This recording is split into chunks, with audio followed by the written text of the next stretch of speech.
अस्सलामुअलैकुम दोस्तों। तो कैसे हैं आप सब? ठीक ठाक हैं, फिटफाट हैं, बम्बाट हैं? तो अल्लाह ताला के फजल करम से आप सब लोग खैरियत से होंगे और मैं भी बिल्कुल ठीक हूँ। और चलते हैं आज अपने फार्म में। सबसे पहले तो आप सफाई का लेवल चेक करें, ठीक है? ये देखें, ठीक है, सफाई वगैरह बिल्कुल साफ़ सुथरा माहौल, जरासीमों से पाक। और जिस रात को मैं आपको मेरी वीडियो पड़ी है जिसमें मैंने बताया कि चूज़ों की रात को केयर कैसे की जाए, तो उसमें मैंने ये बॉक्स में हम रख के इनको रात को ब्रूडर में बंद करते हैं, वो आप वीडियो भी देख सकते हैं। और दिन के टाइम मैं इस बॉक्स को धूप के अंदर रखता हूँ कि इसके अंदर से जरासीम ख़त्म हो सकें।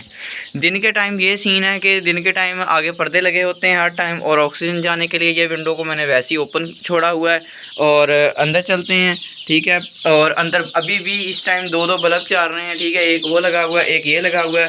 चूज़े आप चेक कर सकते हैं, माशाल्लाह बिल्कुल हेल्दी एक्टिव। ये देखें माशाल्लाह, ये देखें अल्हम्दुलिल्लाह। तो दोस्तों अब आज का जो हमारा टॉपिक है वो ये है कि छोटे चूज़ों को किस टाइम केज से बाहर निकालना चाहिए। तो दोस्तों जो छोटा चूज़ा होता है उसको 24 घंटे हीट की ज़रूरत रहती है। दूसरी बात ये कि मैंने एक वीडियो में बताया था कि अगर फ़र्ज़ करें कि आप जो है उनको धूप में भी रखते हैं, लेकिन अगर हवा चल रही है तो आपका चूज़ा फिर भी ख़तरे में है, उसको सर्दी फिर भी लग सकती है। अब इस टाइम 1 बजे का टाइम है और जो है सर्दी का जो है वो बिल्कुल असर ख़त्म हो चुका है। और अब जो है मैंने सोचा है कि अब धूप भी जो है ना अपनी शिद्दत इख्तियार कर गई है। और आज जो तारीख़ है वो है 10 फरवरी 2025। हमने क्या करना है कि हमने जब टेम्परेचर तकरीबन जो है बिल्कुल आपको लगे कि इस टाइम जो है ना अब 1 बज गया, 12-1 बजे, आपको पता है 12 बजे बिल्कुल सूरज अपने अरूज पे आ जाता है। और मैंने इनको जो है ना 1 बजे जो है ना निकालने का फ़ैसला किया। तो आपने भी ये गलती कभी नहीं करनी कि सुबह के टाइम अपने चूज़ों को बाहर नहीं निकालना जब ठंड होती है, क्योंकि आजकल जो मौसम चल रहा है वो ऐसा है कि सुबह के टाइम तकरीबन 9 बजे तक सर्दी होती है और रात को भी काफ़ी ज़्यादा सर्दी होती है। फिर उसके बाद 9 बजे से अगर हम अपवर्ड जाएँ, ऊपर की तरफ जाएँ, तो फिर जो है टेम्परेचर जो है ना वो बिल्कुल नॉर्मल होने लग जाता है। तो अब जो है हमने क्या करना है कि लाइट्स को करना है ऑफ़। और लाइट्स को ऑफ़ करने के बाद एक तो ब्रूडर का बल्ब हर टाइम चलता है, इसको रेस्ट मिले थोड़ा सा। और दूसरा जो है ना हम चूज़ों को थोड़ा सा ना फिज़िकल एक्टिविटी में डालें। और माशाल्लाह चूज़े एक्टिव से एक्टिव होते जा रहे हैं। इनकी जो है आज चौथा दिन है, इनकी जो 4 दिन की डिटेल है, 4 दिन की केयर है, 4 दिन इनको क्या मेडिसिन दी है, क्या खुराक दी है, कौन सी फीड दी है, कौन सा पानी दिया है, कौन सा माहौल दिया है, ब्रूडर कैसे बनाया, हर चीज़ की डिटेल चैनल के ऊपर पड़ी हुई है। तो बिना किसी देर की अब हम अपने चूज़ों को जो है ना करते हैं यहाँ से आज़ाद, मतलब इनको चलने फिरने का टाइम देते हैं। सबसे पहले लाइट को कर दिया हमने ऑफ, और इसको पर्दे को हम करते हैं पीछे। और सबसे पहले मैं पर्दे को पीछे कर लूँ, फिर उसके बाद चूज़ों को छोड़ा जाएगा। पर्दे को पीछे कर दिया मैंने, आप देख सकते हैं। एक तो ये है कि अंदर जो हवा वगैरह एक दफ़ा गुजर बसर हो जाए हवा का, ताकि जो है ना ये स्मेल तो अव्वल तो है ही नहीं है, लेकिन जो कमी बेशी है वो भी निकल जाएगी। अब हम छोड़ते हैं अपने चूज़ों को। चलो भाई माशाल्लाह माशाल्लाह माशाल्लाह, बहुत अच्छे, बहुत ज़बरदस्त। चलो भाई तुम भी चलो, तुम लोग भी चलो बाहर, चलने फिरने का टाइम आ गया आप लोगों के। अल्हम्दुलिल्लाह। तो दोस्तों आप देख सकते हैं कि कितना एक्टिव, माशाल्लाह माशाल्लाह। ज़रा इनके साथ थोड़ा सा खेल लेते हैं। इनको जो है ना, ओए ओए ओए ओए, गंदे बच्चे पाँव के नीचे ना आ जाना।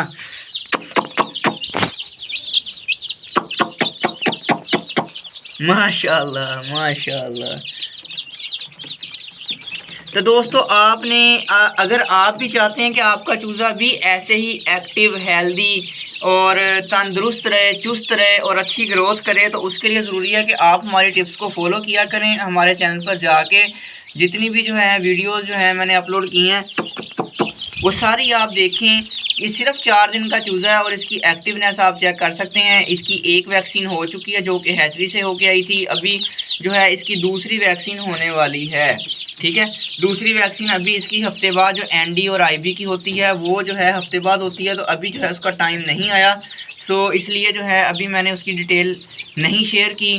तो आप जो है जितनी डिटेल शेयर होगी आप उसको फॉलो करें। जब इसकी एनडी और आईबी की जो है वैक्सीन की जाएगी तो वो भी आपके साथ शेयर की जाएगी, ताकि आपको मुकम्मल से मुकम्मल गाइडलाइन मिल सके, मेरे दोस्तों का भी फ़ायदा हो सके और हमारा भी फ़ायदा हो सके। दोस्तों हम इस चैनल के ऊपर हर चीज़ जो है बिल्कुल रियलिटी बताते हैं, चाहे जो भी हो जाए, नुकसान हो जाए या फ़ायदा हो जाए। दोनों चीज़ें ही हम बताते हैं, नुकसान भी और फ़ायदा भी। इसकी वजह ये होती है कि आपको पता चल सके कि पोल्ट्री फार्मिंग के अंदर लॉस कैसे होता है और प्रॉफिट कैसे होता है। दोनों चीज़ें इंसान को पता होनी चाहिए। कोई भी कारोबार करना है, इसका रूल है कि आप सबसे पहले उसका लॉस देखें, आपको लॉस कहाँ हो सकता है, फिर उसके बाद आप उसके प्रॉफिट की तरफ आया करें। क्योंकि जब आप सुनते हैं कागजी काम करते हैं, पेपर वर्क करते हैं जी मसलन के, ठीक है, 100 चूज़ा डाल लिया जी, इतनी 2 थैले फीड के खा गया जी, 1000 रुपया मेडिसिन का खर्चा आ गया, 10 दिन के बाद जो है जी, 3 महीने के बाद जी 10 लाख का प्रॉफिट हो गया। ऐसे नहीं होता। कागजी बातें कागजी ही रह जाती हैं। जब आप करते हैं ना, ये चूज़ा डालते हैं, आपको एक एक दिन इनकी केयर करनी पड़ती है, बल्कि एक एक घंटा इनकी केयर करनी पड़ती है। पता फिर चलता है कि काम कैसे करना है और इनको मैनेज कैसे करना है और इनसे पैसे कैसे निकालने हैं। वो सारी बातें आपको आहिस्ता आहिस्ता समझ आने लगती हैं। तो अगर आप जो है कागजी कार्रवाई कर रहे हैं तो फिर आप उसको छोड़ के ज़रा अमली तरफ आ जाएं, प्रैक्टिकल वर्क में आ जाएं और जो है ना हमारी टिप्स को फॉलो करके आप जो है हमारी टिप्स को फॉलो करें। और इसके साथ साथ डेली आपको हर चीज़ बताई जाएगी और फिर जो है आप उस पर अमल करके जो है ना आप एक अच्छे फार्मर बन सकते हैं। और नफ़ा और नुकसान दोनों इस चैनल पे बताए जाते हैं, तो ताकि जो है आपको हर तरह की सच्चाई से आगाह किया जाए। ठीक है, जब प्रॉफिट होता है मैं लाजमी शेयर करता हूँ। ठीक है, अगर कोई बर्ड वगैरह सेल करने हैं वो मैं लाजमी शेयर करता हूँ। अगर मुझे नुकसान हो जाता है, मेरे कुछ बर्ड एक्सपायर हो जाते हैं, तो वो भी मैं इसकी डिटेल भी लाजमी शेयर करता हूँ। कोई भी बात किसी भी दोस्त से छुपाता नहीं हूँ। तो आप जो है इनको जो है अच्छी केयर देने के लिए, अच्छा माहौल देने के लिए सबसे पहले जो है ना इनका जो है ना केज तैयार किया करें। ठीक है ना, चूज़ा लाने से पहले उसका केज तैयार करते हैं। केज उसको ऐसे तैयार करना है कि गर्मी सर्दी का प्रॉपर इंतज़ाम हो। ये आप देख सकते हैं ऊपर जाली लगी हुई है। ठीक है, ये हो गया गर्मी का निज़ाम। वो पीछे रूम बना हुआ है वो सर्दी का निज़ाम। मतलब कि आपका जो केज है उसकी लोकेशन, उसकी जो बनावट है वो ऐसी होनी चाहिए कि आपका गर्मी और सर्दी दोनों का माहौल जो है ना वो सेट होना चाहिए। ठीक है, तो उसके बाद जो है अगर गर्मी है तो आप कोशिश करें कि वहाँ पे पंखे का इंतज़ाम करें।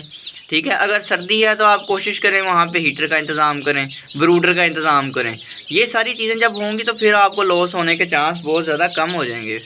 तो ये थी दोस्तों आज की हमारी वीडियो। उम्मीद करता हूँ आपको अच्छी लगी होगी। अच्छी लगी है तो लाइक शेयर और कमेंट लाजमी करना है और हमारे चैनल उसामा के वर्ड्स को सब्सक्राइब लाजमी करना है। अगर वीडियो अच्छी लगी है तो डन का कमेंट आपने लाजमी करना है। और उसके साथ ही साथ जो मैंने ब्रूडर आपके साथ अभी आपको वीडियो में दिखाया, अगर आप वो ब्रूडर बनाना सीखना चाहते हैं कि कैसे बनाया गया है, उसकी लिंक जो है मैंने अपलोड कर दी है, आप वो जाके वीडियो देख सकते हैं। मिलते हैं इंशाल्लाह ताला नेक्स्ट वीडियो में। दुआओं में याद रखिएगा। तब तक के लिए अल्लाह हाफिज़।